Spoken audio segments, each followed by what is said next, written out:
So this is a very valid question and critique regarding history books that talk about queer Indigenous history. And this is an ongoing critique about the discipline of history in general. So yes, on the one hand, it's wonderful, right, that we have these books that talk about subjects that are queer or LGBTQ+, within the discipline of history. And thankfully, many of these non-native historians who write about these subjects often write about them in ways that are sympathetic to the native cultures. They often question the homophobia in European colonial sources, and they tend to highlight how these pre-Hispanic cultures were often more sexually diverse than previously expected. But still, the discipline of history continues to lack Indigenous scholars who write about these subjects themselves. And another problem is that you only really learn about these subjects if you take college courses that specifically talk about these sorts of subjects.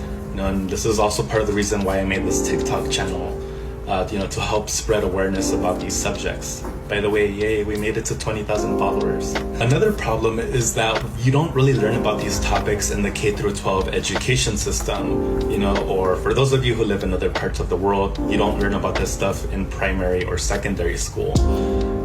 Even though there's already books that are on these subjects. The other issue is who's writing these histories. As you point out here, very little of these books are written by people who descended from these cultures themselves.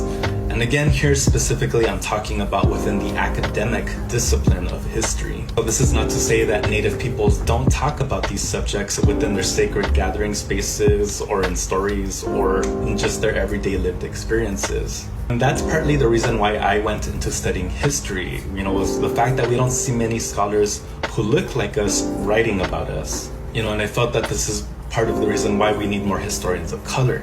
And that reminds me, I need to get to working on writing and publishing on some of these topics myself.